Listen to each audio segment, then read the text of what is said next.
Hi, everyone. Hello. I'm Lauren. I am Ken. And this is Paradise After Dark. Dark. Paradise After Dark is an independent podcast covering true crime, unsolved mysteries, missing people, urban legends, and the dark side of the Sunshine State. If you'd like to support the show and get a bunch of extra Paradise After Dark content, plus early and ad-free releases, please sign up for our Patreon at patreon.com/Palmahawk Media. That's PALAMAHAWK Media. And feel free to peruse our website where you can pick up some cool Paradise After Dark gear. We also have a virtual tip jar on our website. If you'd like to leave us a tip, we'll give you a shout out on the show. Yes, and a special shout out to Shannon for helping you out with your other show, True Crime Headlines. Yes, Shannon, one of our patrons, was on my other show, True Crime Headlines, last week. Yes, thank you for the Shiner Bock. I appreciate it. Thank you, Shannon. And do you want to just dive into this? This is a big episode, so let's go ahead and get started on this. But I want to preface this. And I'm going to be completely honest with our listeners. This is. She just touched her forehead, guys. This is going to get good. I am so over this because I feel like it's turning into a circus, and it's very reminiscent of the Casey Anthony case, which if anybody really knows me knows how much I hate that and will never, ever give Casey Anthony any airtime aside from that 2 seconds I just said her name.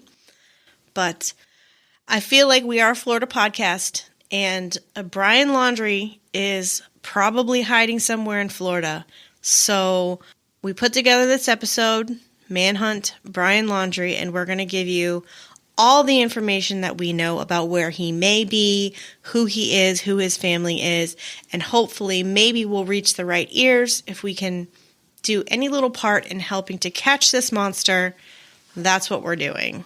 Yeah, I think this is going to be the last time we deal with this until this dirtbag, whose name is Brian Laundrie, is caught. Right. So let's go ahead and get rolling because we got a lot to cover here. Let's go. All right. Well, in case you've been living under a rock and haven't listened to our recent special episode concerning the Gabby Petito case and the last 3 weeks of Lauren's True Crime Headlines episodes that she's done, there is a young woman who's 22 years old. Her name was Gabby Petito, who has been found murdered in the Grand Teton National Park in Wyoming.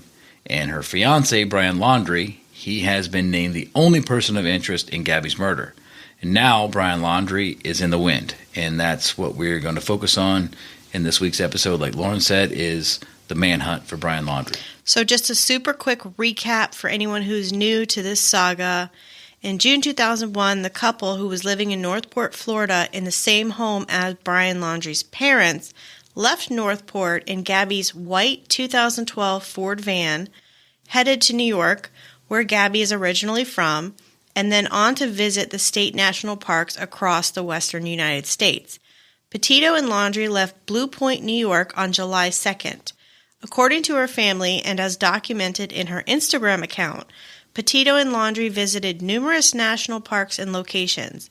Moab, Utah police had an encounter with the couple on August 12th, where officers described them as having engaged in some sort of altercation.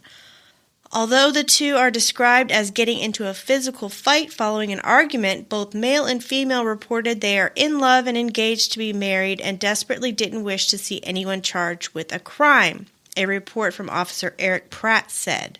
At officer's suggestion, the couple separated for the night, the report said, which described Petito as confused and emotional. After evaluating the totality of the circumstances, I do not believe the situation escalated to the level of a domestic assault as much as that of a mental health crisis, Officer Daniel Robbins wrote in the police report. No charges were filed. So no charges were filed at that time. They just separated them. Yes. And it's since come out that some charges probably should have been filed, but that's later on. There at this point, yeah. Petito's family told police they were last in contact with her during the last week of August. Before the last communication, Petito is believed to have been in Grand Teton National Park in Wyoming. On September 1st, Brian Laundrie returned to his parents' home in Northport, Florida, in Gabby's Ford van alone. Red flag. On September 11th, after not being able to get in touch with her, Petito's family, who lives in New York, reported her missing to the Suffolk County, New York Police Department. Brian Laundrie refused to speak to police about where Gabby was and why she didn't return to Florida with him. He and his family immediately hired a lawyer, Stephen Bertolino, from Long Island, who released the following statement. This is an extremely difficult time for both the Petito family and the Laundrie family.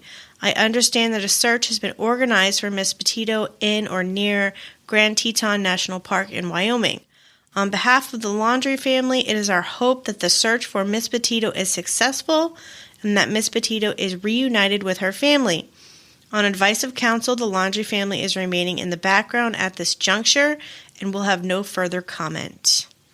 And then, following that, on September 16th, Gabby's family pleads with Brian to tell them Gabby's location. And in a letter read by Richard Stafford, the Petito family attorney, during a police news briefing, the missing woman's family begged for Laundrie's family to help in the investigation. Please, if you or your family have any decency left, please tell us where Gabby is located, Stafford said. Tell us if we are even looking in the right place. All we want is for Gabby to come home. Please help us make that happen. After several days of both Petito's family and police pleading with Laundrie's family to cooperate in the investigation, Laundrie's family requests police to come to their home Friday. That's Friday, September 17th. Yeah, that's when they called the police to the house, was Friday, September 17th. Okay, yeah, that's where they share they hadn't seen Brian since Tuesday, September 14th. Now, this was according to the Northport Police spokesperson, Josh Taylor. So on Saturday, September 18th, the hunt for Brian Laundrie began in Venice and Sarasota, Florida areas. Laundrie's family told authorities that on that day he went missing, 3 days before they reported him missing. He left with his backpack and told them he was going for a hike at the Carlton Nature Preserve and that he never returned. So authorities focused their search on the Florida Nature Reserve, where FBI agents and 50 officers from 5 local agencies began scouring the area. Now, this is according to the Northport Police spokesperson we spoke about earlier, Josh Taylor. Yeah, we're going to talk about Josh Taylor quite a bit in this episode. He's the spokesperson, so his name's going to be in here a lot. Northport Police said on Twitter that Saturday morning that investigators were searching for Laundrie at the vast Carlton Reserve near Venice, Florida. Now, local and federal law enforcement combed through the massive county park, which spans more than 24,000 acres and is located just north of the home in which Laundrie Petito shared with his parents. Now, more than 50 police officers were accompanied by FBI agents, drones, canines, bloodhounds, anything and everything they had to search for Brian Laundrie. Police believe the vehicle he was driving may have even been seen at the reserve too, but I guess the vehicle's been returned to the Laundrie residence. Taylor said the fact that Laundrie has outdoor skills after living, quote, off the grid with Petito for months could complicate the search. I don't know how frequently, if he would come out here and do day hikes or whatever. You could be out here for months if you wanted to, he said. It's muddy, it's wet, and there are a few unpaved dirt roads that are out here, basically running along the power lines, Taylor said as he described the search area. You know, it's a place that people hike. There are mountain bike trails out there. On Sunday, September 19th, a body matching the description of Gabby Petito was found in a remote camping area in Grand Teton National Park. The search of the nature preserve lasted through the weekend, but on Monday, September 20th, Fox News reported that police have said they were not going to continue a major search of the spot anymore, having exhausted every avenue. Also on Monday, the FBI also executed a search warrant at Laundrie's home, declaring it a crime scene. Now, FBI agents spent most of the day searching the home, filling police vehicles with evidence, and speaking with Brian Laundrie's parents. Now, FBI agents backed these large vans up to the garage of the Laundrie home and began loading items inside. Now, when the vans were full and pulled out of the driveway, another vehicle backed in, and agents began loading more evidence into that. Now, they also towed away a silver Ford Mustang, thought to be the one that we spoke about earlier that belonged to Brian. Now, this is the vehicle that he supposedly took when he went on his hike. In an interview broadcast on Monday, September 20th on TV's Dr. Phil show, Joseph Petito, Gabby's father, said Laundrie and his daughter had dated for 2.5 years, and Laundrie was always respectful. During the interview, which was recorded before his daughter's body was found, Petito said the couple had taken previous road trips to California in her car and there were no problems. On Tuesday, September 21st, an autopsy was performed on the remains found at Grand Teton National Park, and they were confirmed to be Gabby Petito. The coroner listed her manner of death as homicide, but her cause of death has not been released. Still has not been released. The Northport Police Department also confirmed it is no longer the lead agency in the investigation in a press release. This is an FBI-led criminal investigation, and Northport Police are assisting our federal partners in any way we can to bring this investigation to a close. And authorities also decided to continue searching the wildlife preserve for Brian. Now, no real answers as to why they changed their mind on that. Yeah, because they said that they were going to stop that search, but then they continue to do it. The next day, they said they were going to keep searching that. And the NPPD, the Northport Police Department, said in a release that it would join the FBI, Florida Wildlife Commission, Sarasota County Sheriff's Office, Lee County Sheriff's Office, Charlotte County Sheriff's Office, Sarasota Police Department, Venice Police Department, and the Canine Search and Rescue teams and other government partners in searching the Carlton Reserve, moving in from the Venice side of the area along with adjoining lands. And if I'm not mistaken, I believe Collier County has sent deputies there. Actually, since this was reported, our own county that we live in, Collier County, has sent deputies and equipment up there to aid in the search. Any and everybody that can help. A weekend ground search and aerial search on Monday, September 20th of the 24,000-acre preserve has yet to yield any answers, but we must press on, wrote Josh Taylor. Investigators, again using ATVs, canine unit dogs, and drones, searched on Tuesday morning, but there was no sign of Brian. Just so people are aware, 24,000 acres is 39 square miles. Now, I drive. It takes me 45 minutes to get to work every morning, and I drive. My driveway to the driveway at work is 27 miles. So this is bigger than 39 square miles. So this is huge. So a lot of people are like, how can they not find him? This place is massive. Northport PD estimates 75% of the terrain there is underwater. Police prepared for the conditions by bringing in high-rise vehicles, but they worried about the unexpected as they combed through acres infested with snakes and gators. It is Florida. Lee County Sheriff's Office assisted in the search by operating drones that can fly at higher altitudes. Gotta love drones. That new drone technology is helping in a lot of searches in areas. Yeah. Make it, so you can at least get into some of these areas where you couldn't normally go into. Now, Florida Governor Ron DeSantis said in a tweet, I have directed all state agencies under my purview to continue to assist federal and local law enforcement as they continue to search. We need justice for Gabby Petito. Now, police in Florida defended their complex, and so far fruitless, manhunt for Brian Laundrie as the search for Gabby Petito's fugitive boyfriend reached its 7th day. Now, this is on Friday, September 24th. We're not wasting our time out here. We are doing our due diligence to find Brian in an area that intelligence led us to, which he could possibly be in. Now, this is the Northport Police Commander, Joe Fussell. Now, there are many, many more resources we're deploying other than the search effort. We need to search this area as the best we can, as massive as it is, with the resources we have, to try to find Brian. The reserve is being combed by police drones, swamp buggies, airboats, and ATVs. This is said by Fussell. Now, the Federal Aviation Administration also set up a temporary flight restrictions for special security reasons in the search area that are actually in effect until October 1st. It was in effect until October 1st.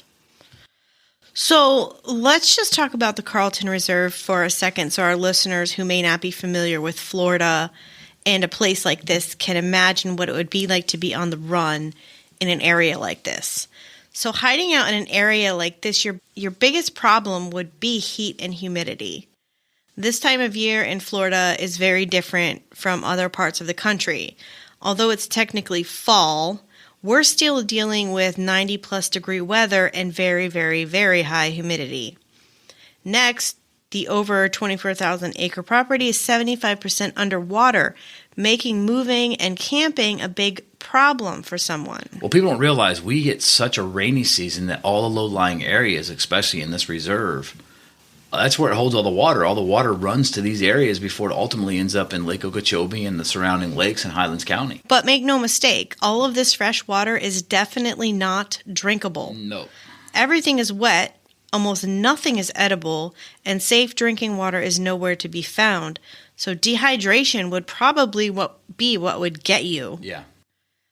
In an area such as this at this time of year and with this much water, there will be zillions and zillions of mosquitoes. That alone would make me prefer a jail cell over hiding. I'm going to agree with you. In that area. Where our studio is, we step out of the studio and we get bombarded. And there are snakes, alligators, black bears, coyotes, bobcats, and panthers. There's 2 different kinds of rattlesnakes in the area, and of course, the deadly water moccasin, aka cottonmouth.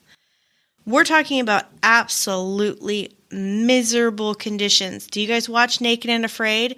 They actually did a Naked and Afraid episode in the Everglades. Now, the Carlton Reserve is not the Everglades, but it is similar very, terrain. very similar terrain. So well, people don't realize you're dealing with such a high moisture area. The conditions are miserable, so you have snakes, but I mean it's very hot, it's humid, very wet, and we can't emphasize that enough. And it's literally like the swamp that you think of. Yes, so it is a swamp. So take that into consideration when we say it's underwater. And it's a miserable time of the year because it's like Lauren said, it's fall, but it's just not. It was 95 here today. Yeah, it's not comfortable at all. No, not at all.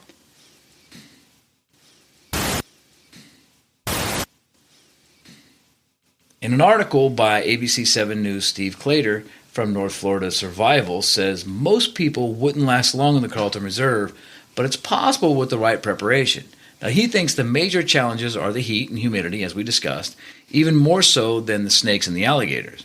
Now, Clater said if Laundrie is trying to survive out there, he would need some kind of tarp to stay shaded and a place to boil water without being spotted by the searchers.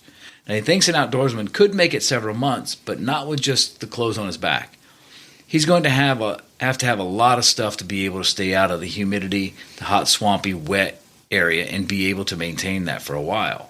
Now, this instructor also pointed out that the Carlton Reserve would make for a miserable hideout even under the best circumstances. So here's a survivalist that is saying this place is not ideal for the best survivalist. Right. And understand now, he might be 22 years old and bulletproof. Is he 23? 23. 23 years old and bulletproof, which I was bulletproof at 23 too. But now, as a 45-year-old man, I realize how stupid I actually was.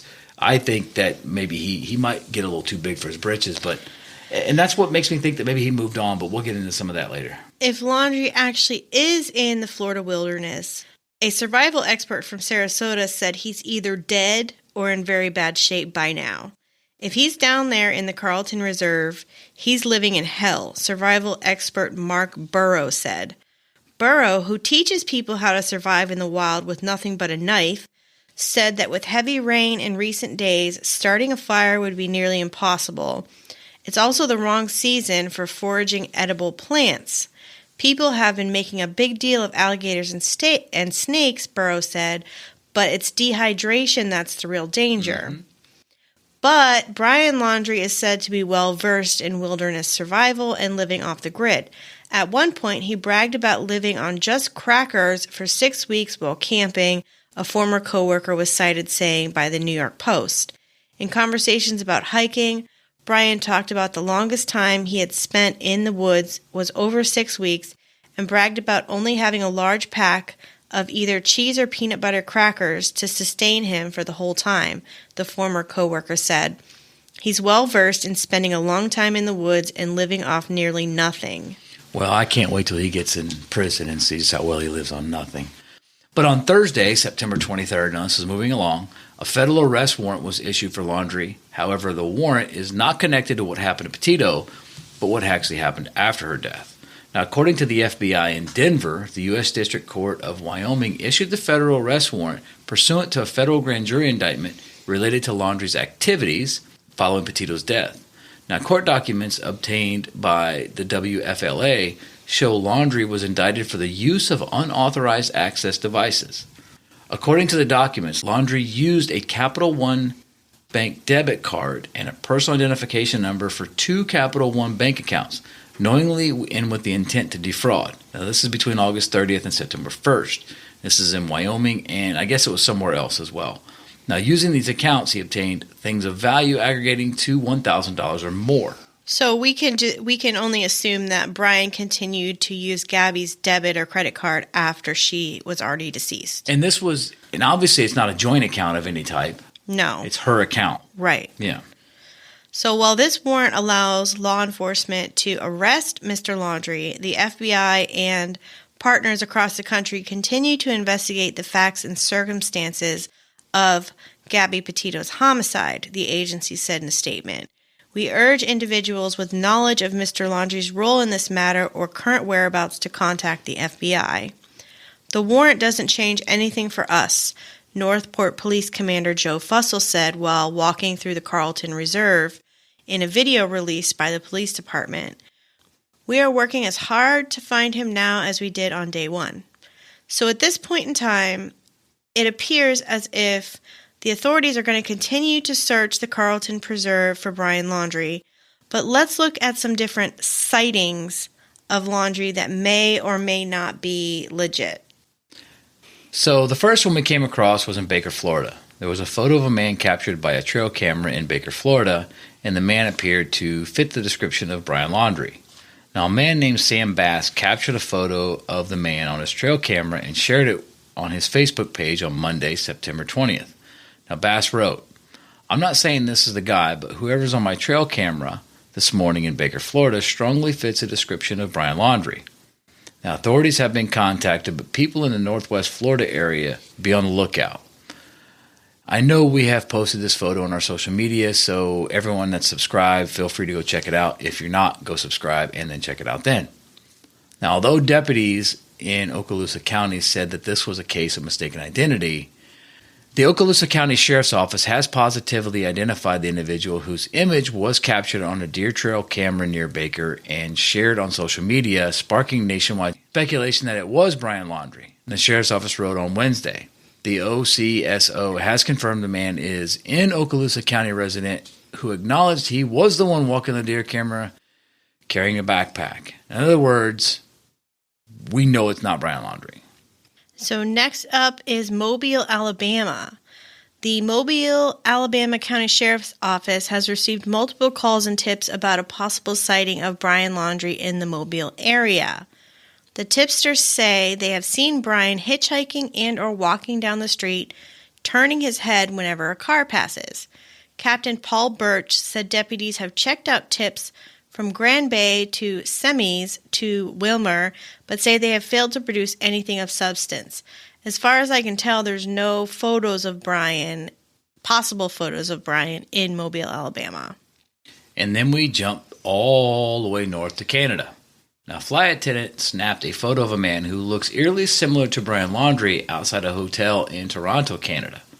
Now, the woman said on TikTok that she spotted the man on September 20th as he walked out of a hotel in Toronto where she was staying. Now, the man, who appeared flustered, then got into a car and drove off with another man. Now, this is the woman on TikTok. That's what she said. And the woman said that a worker at the hotel, which she did not identify, told her that the mystery man didn't know where he was going and had the wrong hotel. Now, the woman posted the image alongside one from Laundrie's Instagram page, doing a side-by-side. But there's a problem with this theory. He left home without his phone and wallet, which would theoretically complicate travel all the way to Canada, because if he didn't have a wallet, passport, he tried not to have all that stuff with him. Right, and I don't think he could have gotten into Canada unless he hiked, across the border. It's a lot of work. So I believe the man in the photo has actually been identified and it is actually not Brian Laundrie. But think about it. If you're going to leave and disappear, you don't want anything to identify you, because if you do get stopped by law enforcement, you want to be able to say, hey, it's not, my name is so-and-so. Do you have ID? No. But if they find ID on you, you're screwed. So you want to be able to make a fictitious name. Raleigh, North Carolina. A woman who was doing a Facebook Live as she was driving, which we do not recommend, drove past a man she believed to be Brian Laundrie. There is a still photo from the live video showing a man that really does look like Laundrie. The only problem I have with this one is that the man in the photo looks clean and pale.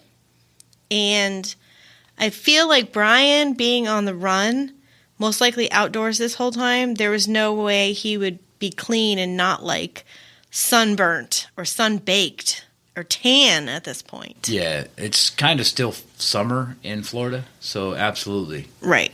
Then everyone who thinks that if he's not in Canada, maybe he's in Mexico. And a picture has circulated on Twitter. It appears to show a man who was wearing a white t-shirt and black shorts sitting at a table at a restaurant in Mexico. Now, it's not known when the alleged picture was taken, however. Then we come to the Appalachian Trail. Dozens of tips have come in saying that Brian may be hiking along the Appalachian Trail, which runs from Maine to Georgia. Bill Warner, a private investigator of Bill Warner Investigations based in Florida, shared his theory, laying out a route the missing 23-year-old could have taken on Facebook and Twitter posts. Brian Laundrie going all out Eric Rudolph style, who eluded the FBI for 5 years while hiding in the woods, Warner said. Rudolph was wanted by law enforcement back in 1998 for masterminding 3 Atlanta bombings. He managed to dodge capture by reportedly hiding out along the Appalachian Trail until May 31, 2003, when he was spotted digging through a North Carolina grocery store dumpster for provisions. Old donuts. Gabby Petito's best friend, Rose Davis, said Brian Laundrie can survive in the wilderness. Davis told People magazine that Laundrie once stayed in the Appalachian Mountains by himself for months. He's out in the wilderness, I promise you, she said. And then we go to Boone, North Carolina. Now, rumors spreading online suggest Brian Laundrie could be hiding out in North Carolina.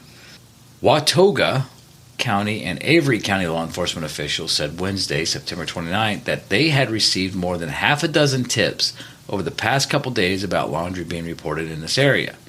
Now, Watauga County deputies even pulled over a car to investigate a possible lead, but it turned out to be nothing. Investigators said they are monitoring postings online and staying in close contact with federal authorities. And Laundrie has no known connections to western North Carolina. So that's most likely not going to be him. But at this point, who knows? One thing I do want to say, though, is with all these spottings, this goes to show you just how many people are looking for him. This case has spread huge, and everybody knows Brian Laundrie, but I'd hate to be a bald guy right now. In the meantime, a Florida lawyer and mother of 2, Tatiana Buhoff, put up $20,000 as a bounty on Laundrie's whereabouts. The timeline of events rubbed Buhoff, whose children are 7 and 17, the wrong way. So she's giving $20,000 to, quote, the first person to supply information leading directly to the exact whereabouts of Brian Laundrie. I think a missing child is every parent's worst nightmare, the lawyer and mother of 2 told Fox News on Friday, September 24th. Our hearts go out to her family and to the community, and we hope that together we can get some answers and get justice for Gabby. Buhoff has 4 offices throughout the state and another in Seattle, Washington, including just 1.3 miles from the Laundrie home where Petito also lived the past 2 years. We have an office in Northport, and our employees work and live there, Buhoff said. We serve clients there, and we want to do what we can to help find answers and get justice. Buhoff says she's already received a number of tips, which she forwarded to the FBI. She's asking anyone else with leads to go directly to investigators. I love it when people are willing to step up and help. And a second reward was then offered by Jerry Torres, who said in a tweet that he was a neighbor of the family of Laundrie's 22-year-old fiancée, Gabby Petito. Now, Torres wrote that he and his daughter offer our deepest condolences to the family of Gabby Petito, adding, we are offering a reward of $5,000 for tips leading to an arrest. Now, Torres said Friday the reward he's offering had been raised to $10,000, thanks in part to the help from the people like Steve Moyer, the former deputy chief of police for Sarasota, Florida. Now, Utah businessman Sean Whalen added $50,000 to the reward on top of that. And most recently, Dog the Bounty Hunter has contributed about $10,000 to that reward. So it appears as if the total reward for the capture of Brian Laundrie is up to around $170,000. But in my research, I couldn't find where the rest of the money has come from aside from those mentioned above. I think a lot of it may be anonymous donors, but it appears that the reward is up to $170,000. That's a lot of dollars. That's quite a bit of money for the search for someone. I'd like to find Brian Laundrie and collect $170,000. I want to find him just so I could put my foot in his ass. Oh, and then collect that $170,000. 170. That's what I said, $170,000. Okay. So the circumstances surrounding Laundrie's disappearance have prompted speculation about the alleged role of his parents may or may not having played a role in helping their son elude authorities. Now, his parents can't be compelled to speak with authorities, even though a federal arrest warrant has been issued for their son related to the Gabby Petito case, criminal justice experts told Insider. Laundrie's parents would have been free to help their son before he was charged with credit card fraud, but everything changed once they issued that warrant, according to George Kirkman, professor emeritus at Florida State University's College of Criminology and Criminal Justice. He said anyone who contacts or attempts to help Laundrie now that he faces federal criminal charges could themselves be charged with aiding and abetting a fugitive. Chris and Roberta Laundrie have been interviewed by the FBI with respect to locating Brian, their lawyer, Steve Bertolino, told Insider. The Laundries are under no obligation to do so at this point, though. The Fifth Amendment is on their side, according to Daniel Maxwell, a retired police officer and professor of criminal justice at the University of New Haven. The FBI's involvement in the case does raise the stakes for the family, according to Joseph Giacolone, a retired NYPD sergeant and professor at John Jay School of Criminal Justice. Giacolone said that if Laundrie were to wind up facing murder charges, anything his parents said to the FBI that may have been misleading, even inadvertently, would carry a greater penalty than if they had spoken to local law enforcement. Can I ask you a quick question, and you might be able to answer this?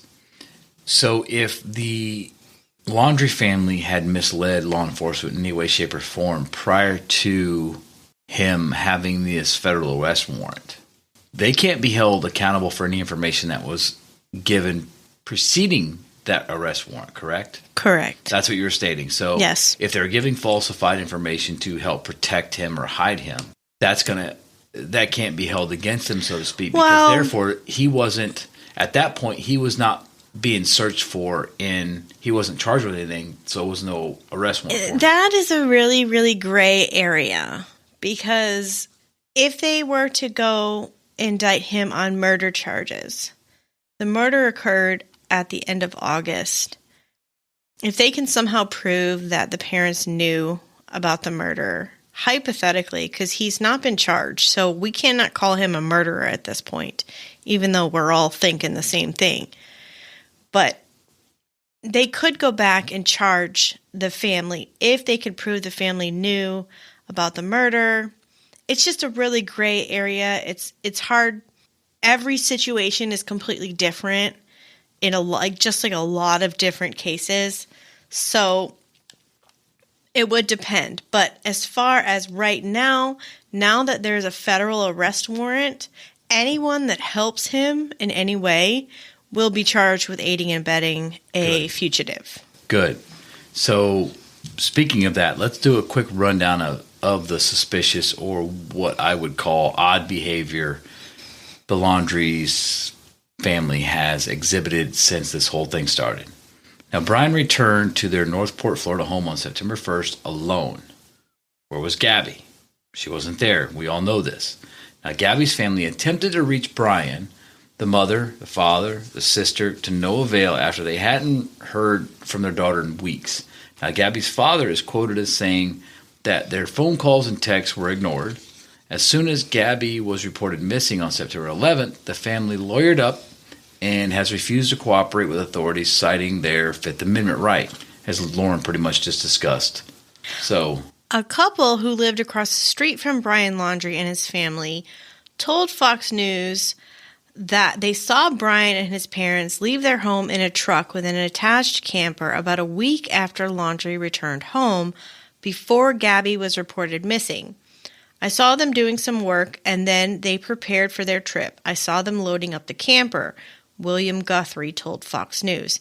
He said he thought it was odd for the parents to go on a camping trip with their adult son in such a small camper. Where were they going? And did Brian even return with his parents? They say that Brian left their home on September 14th and told them that he was going camping or hiking in Carlton National Preserve, but he left his wallet and cell phone behind. They didn't report Brian missing until Friday, September 17th, 3 whole days, and then they moved Brian's silver Mustang from the preserve parking lot before they reported him missing. And on Friday, September 24th, they drove from Northport to Orlando, shadowed by a convoy of undercover agents to meet their lawyer.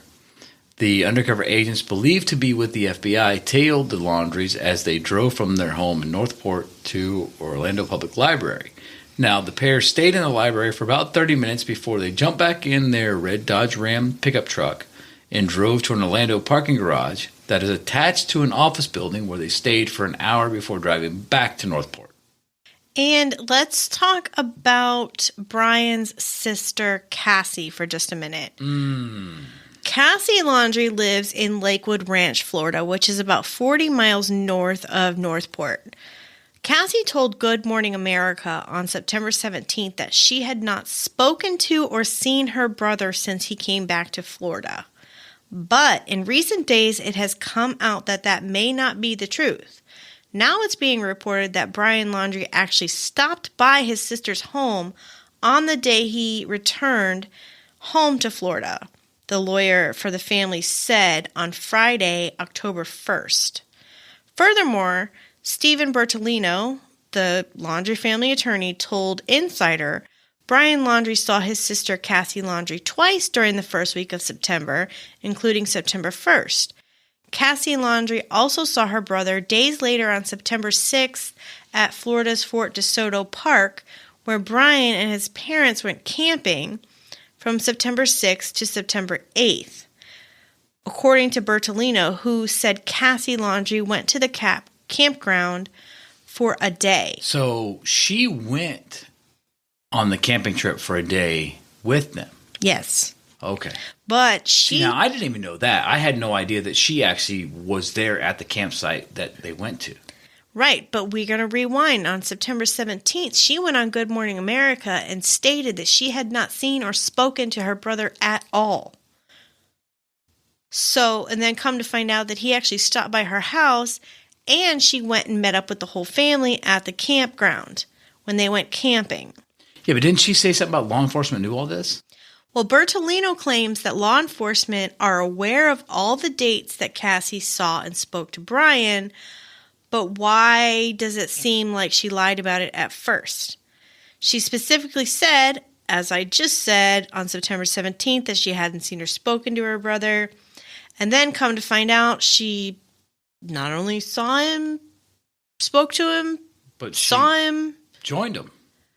Bertolino told Insider that, quote, any prior communication by Cassie Laundrie that didn't mention the 2 dates that she saw Brian Laundrie was simply a difference of relating an answer to a question misinterpreted by Cassie or poorly posed by the Inquirer.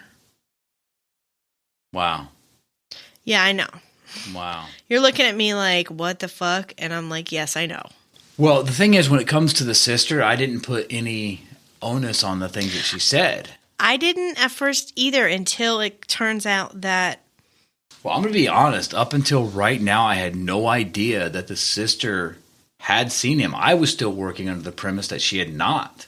Well, that's what she said. And you're like dropping this bombshell on me because now I'm thinking to myself, even more so that the family is involved in this. Oh, not just the parents, but personally, the whole aggregate of family. Lauren from Paradise After Dark personally believes that the family knows exactly where he's at and that they are helping him. So what you're saying is the thoughts and views on this show are exclusively our own. Yeah, exactly. So, well, anyway, I'm blown away because I had no idea of that clip.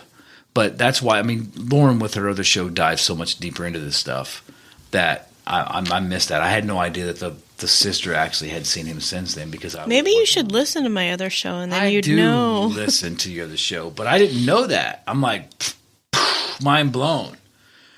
Okay, moving along here. I don't want to hold up because we have a lot of information to cram down your throats here.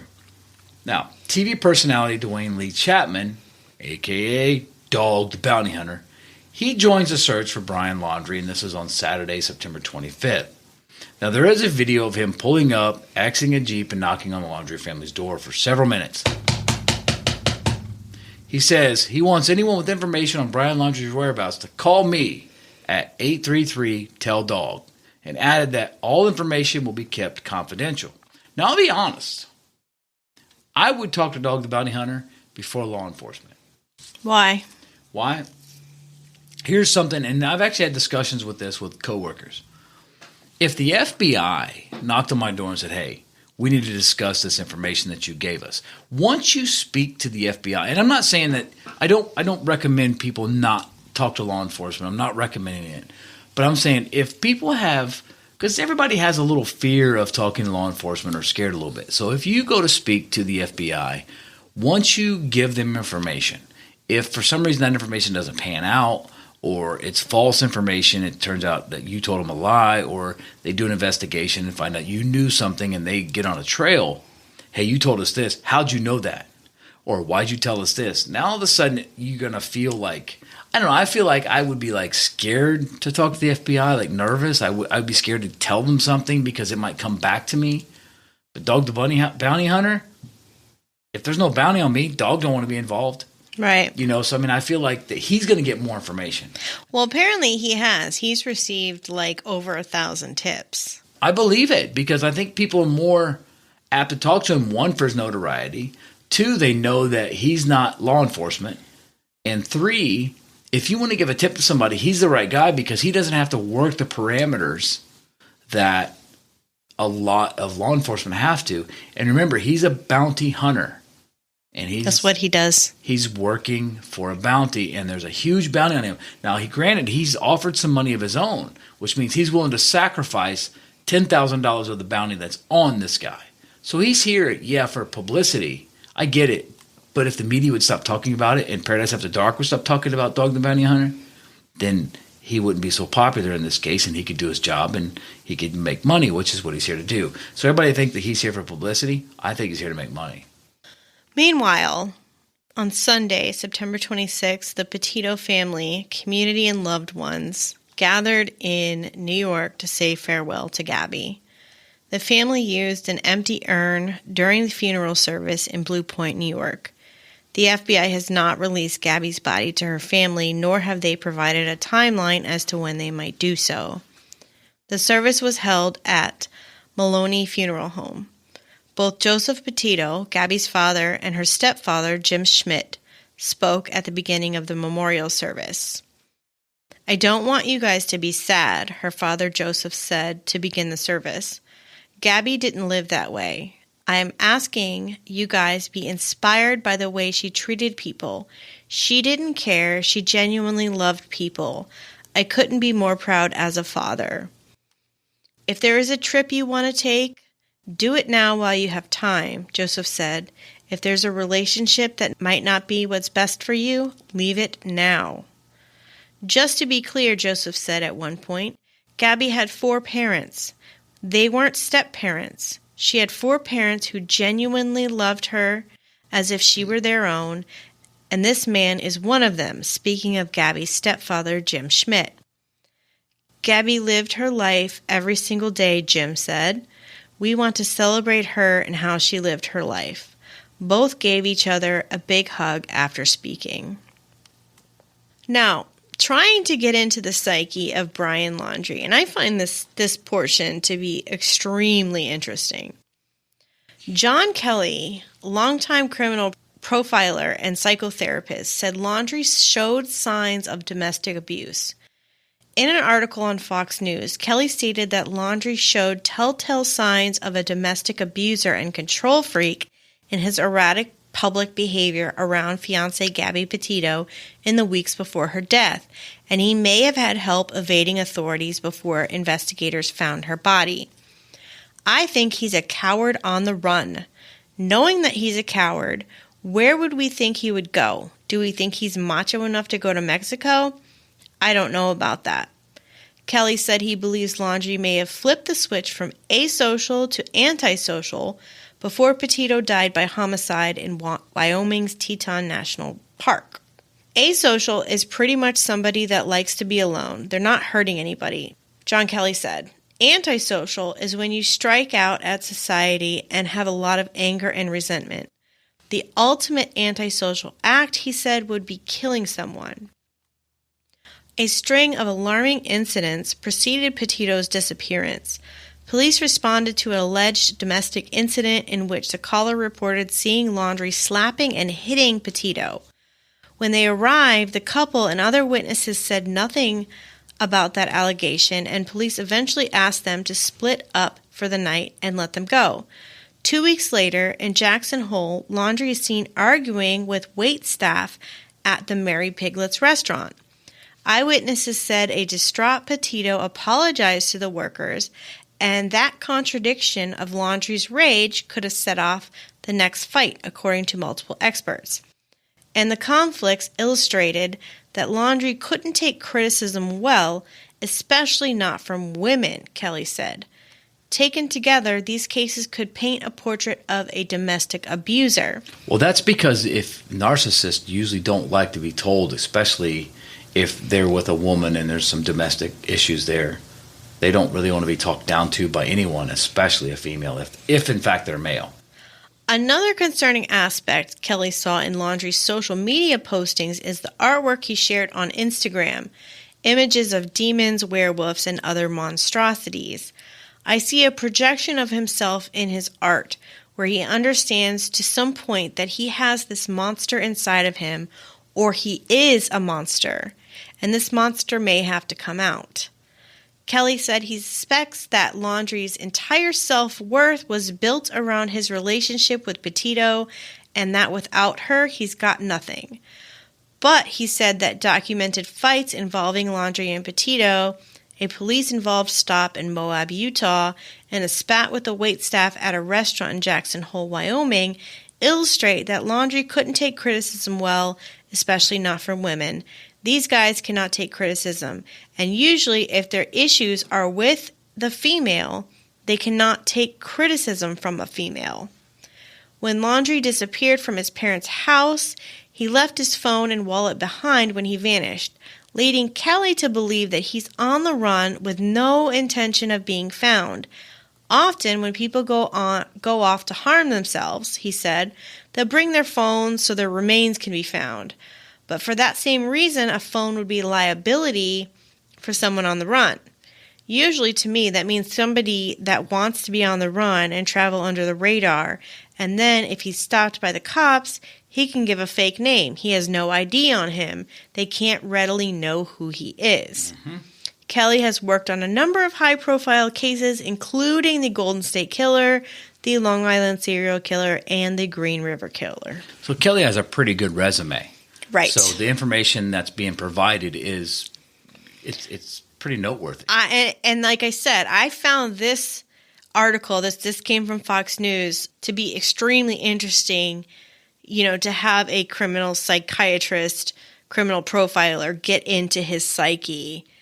I just find that to be extremely interesting and good to know for anybody who's searching for him or dealing with him in the future. Well, and law enforcement needs this kind of information too, because it's like if you know that a suspect is armed and dangerous, that tells you, hey, I need to approach this guy differently. But if you got a guy like this profiler saying that this is the guy you're dealing with, if law enforcement were to approach him, now they need to prepare themselves mentally on how to deal with this guy. So he's not going to have an ID. If he doesn't have an ID and he says to give you a fake name and you think it's Brian Laundrie, you probably need to just go and put him in cuffs, take him down to the station, and just clear him. And I do have, and with me saying that, because I kind of want to lead into this, there's a guy on TikTok who his TikTok name is Was it I'm Not Brian Laundrie? Not Brian Laundrie. And this guy looks exactly like Brian Laundrie. And I don't mean looks similar. It's almost to a T. And he makes these videos on TikTok of like, okay, I'm going on this trip. What should I do? How do I hide my face? How do I not, because he's scared to death to walk out. So, but in knowing full well that if law enforcement approaches this guy, he's going to get arrested and he's going to get taken down to the station and interrogated.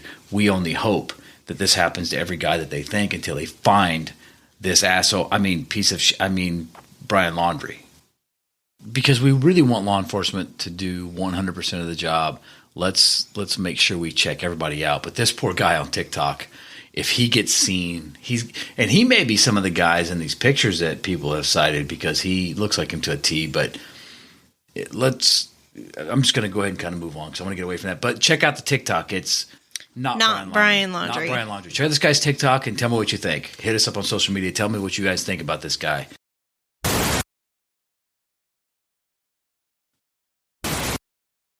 So there are documents that confirm Chapman's suspicion that Laundrie went camping at Fort DeSoto Park, and this is outside of St. Petersburg, between his return from out west on September 1st and the day that Gabby Petito's mother reported her missing, which is on September 11th. Now, they show the family checked in on September 6th and out on September 8th. So they come in on the 6th, they leave on the 8th, but there's no record on the document for them on the week prior. Right, because there was some speculation that they also went camping the week prior. Yeah, that's right. It's kind of unclear. That's why I don't have that in here. The only thing in this outline that we're going on right now for this episode is stuff that I have confirmed. Well, that's all we want to get involved in. Right. Confirm stuff. Dog, who announced that he was launching a search for Brian Laundrie over the weekend, has focused his attention on the coastline and creeks surrounding Fort DeSoto Park. Now, the TV reality star used boats and canine units to search the area Wednesday. His spokesperson said that he has been working on very strong leads and that it could very well be the last day of the hunt to apprehend Brian Laundrie. Now, mind you, this was last weekend. So this was almost a week ago that they said that, and it's a week later, and they still have not found him. Now, Dog believes it is probable that Laundrie is hiding somewhere in the 1,136-acre Fort DeSoto State Park, which is made up of 5 interconnected islands. Now, this would be and could be a perfect spot for him to hide. Not too many people out here, but there's a lot of environmental things we're going to fight, he said in a video posted to Twitter.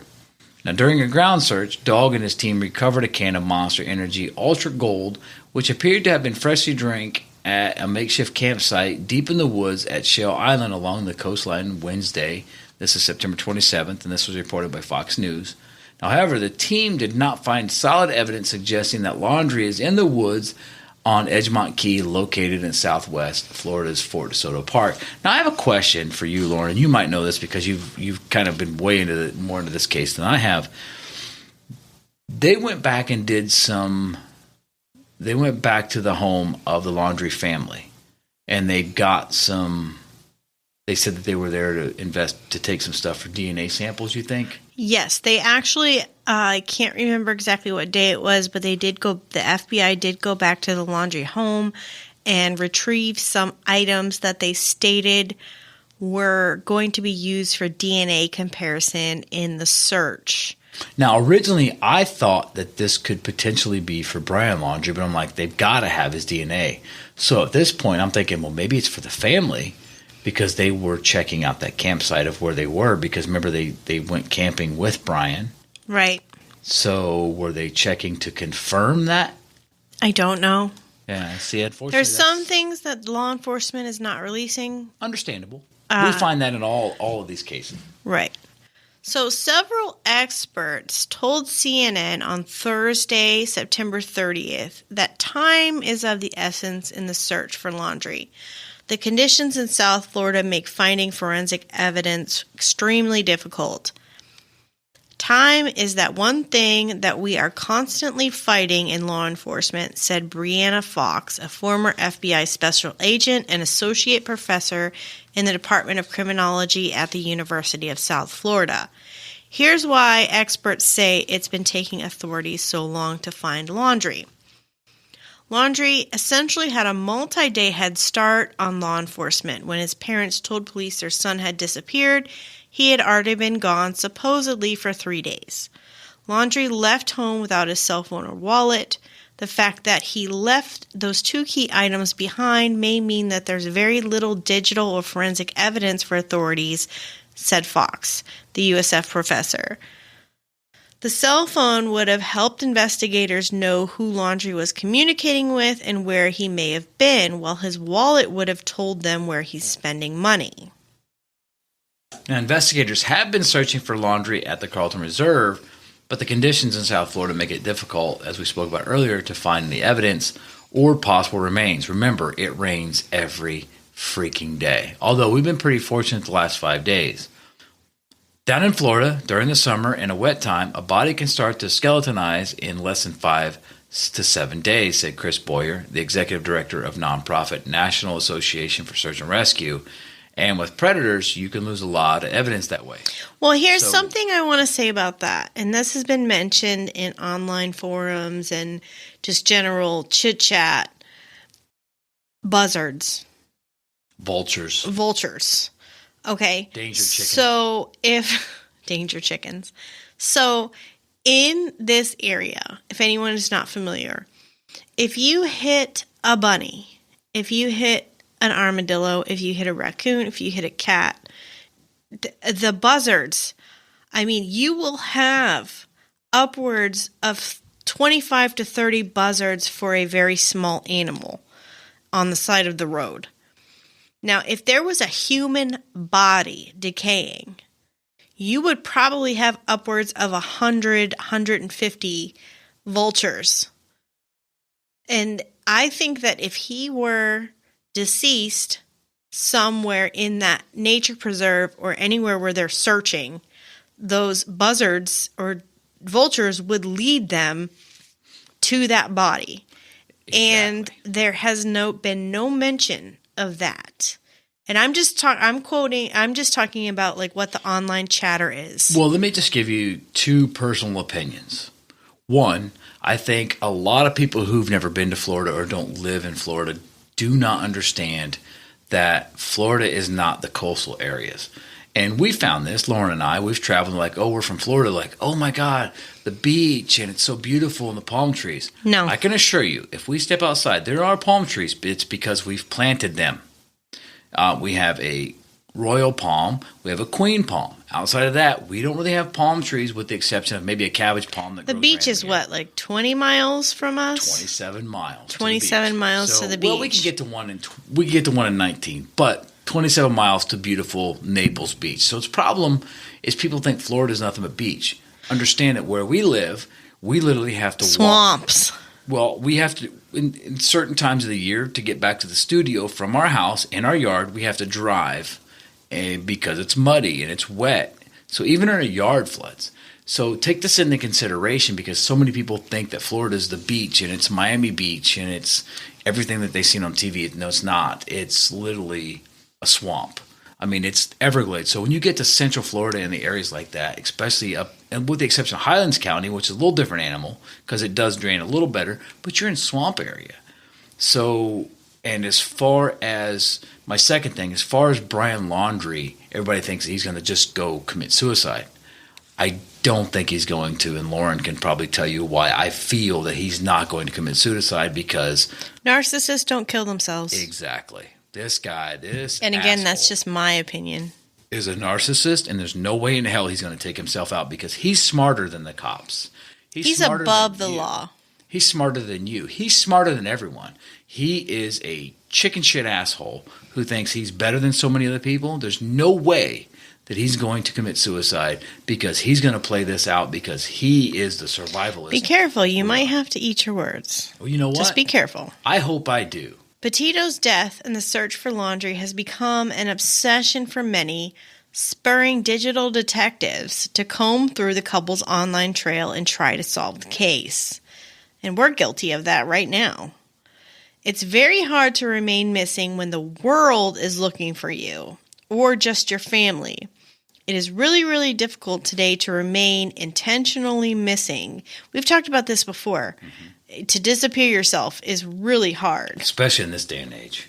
So says Michelle Genis, an assistant professor at the University of Louisiana at Lafayette Department of Criminal Justice, who specializes in missing persons. Genis said that while the public is eager for updates on the case, it seems that we have limited information for a very good reason. There's also the negative side of the onslaught of internet sleuths and media coverage.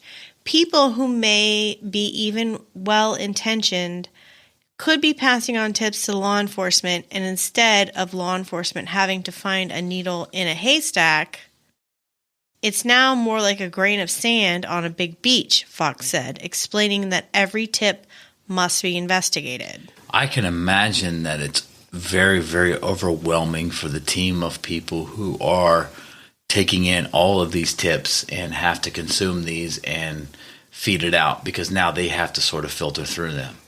Now, despite time and resources being issued in the search for Brian Laundrie, each expert who spoke to CNN said there's a chance to find him. Now, Fox said the only way Laundrie will be able to continue evading police is if he is absolutely perfect in hiding. Now, in other words, he has to be perfect and make zero mistakes. Law enforcement, to be able to find him, they either have to find one clue or catch one mistake he made, and that could blow the whole case open, she said. Now, the public continues to be eager about this case, said Genis, the University of Louisiana at Lafayette professor, said, but law enforcement is surely trying to take all the steps necessary to ensure safe and protected scenes and collecting evidence. The public has to be patient, and that can be hard to do in a time where we have feelings where we think we can be more helpful, she said. We're all just looking for red flags, and they can be meaningless. And that makes sense. Yes. Everybody's looking for, oh my God, this is him. Oh my God, this is him. I saw a post on the internet today on Facebook where the girl had posted and said, I pulled into my work and look at what's parked in the parking lot. And it's a Ford Transit van that's gray. The problem was she put on there LOL. What? Yeah. I mean, it's like a bullshit post. It's like, don't post that kind of stuff because, number one, it's gray. It's nowhere near where he's missing. The van has already been in police custody. They've already so why even put this stuff out there? Because all you're doing is misleading. And I can only imagine that so many people want to be involved in this case. They want to help. And we get that. I mean, we see it here. We get emails all the time, and we get messages of people wanting to give us information. But we get it. Law enforcement has got to be overwhelmed with sightings. I'm sure. So, I mean, if you're going to call in a tip, that's great. But try to do some due diligence and kind of, validate what it is you're looking at or what information you have. See, that's why I feel like you and I right now doing this episode, we're walking a thin line because we're not trying to, how do I say this? Add to any frustration. We're just trying to put out the facts. We are a Florida podcast, and I feel like we have an obligation because we are a Florida podcast and we are Florida based. We have many, many listeners. The majority of our listeners are Florida. So Brian Laundrie is probably still in Florida. So that's why I felt it was important to do this episode, but we in no way, shape, or form are trying to add to or report or put out anything that has not been confirmed by law enforcement. Yeah, no. Everything that I have found in my research of this episode, I have found has been confirmed by law enforcement or the family's attorneys. Yeah, but with you, that's every episode, not just right. this one. I know that. Me? I know that, but that doesn't mean that our listeners know that. Well, because with me, I know I'm the type of guy that I'll come to Lauren and I'll say, look, I've been researching this case that we're doing, and this is what I found, this is what I found, this is what I found. She's like, okay, that is BS. That is not confirmed. That is good. And I'm like, okay, cool. So I'm very, hey, check this out. Lauren's very, all right, I've already looked into that. I've checked this out. Hey, here's this back, but that's wrong. This is this. So we love that about Lauren. And that's why we give you guys the most accurate information we possibly can that's confirmed. But the one thing about this case that I think that this episode has done is kind of laid out some information and some theories that people have, because there's still people that are posting that picture online that I've seen on Facebook about the trail cam. This is him. Look, it's got to be him. I'm like, okay, we confirmed this a few days ago that this is not him. It's okay. So we want to kind of put all the information out there. So I think that's where this episode, and this is where we come in. And like, okay, this is what we've got up to this point, and we're recording late. This is normally not how we do this because it's coming out. Lauren wanted to wait till the last minute to record this because we wanted to give you all the most up-to-date information possible. Right. So if anybody has any information or has seen or knows the Laundrie family or knows anything about where Brian Laundrie may be, please call. The best number to call is the FBI. That's 1-800-CALL-FBI. That is 1-800-225-5324. Again, 1-800-225-5324. All right, everyone. That's it for tonight. Again, if you'd like to support the show, please subscribe to our Patreon at patreon.com/Palmahawk Media. That's PALAMAHAWK Media. And check out our website for links to all of our social media, Patreon, merch store, and more. And please make sure to subscribe to our show on whatever platform you're listening on and rate and review. This really, really helps us branch out to reach a wider audience. And again, everyone, thank you so much for listening to Paradise After Dark. Dark.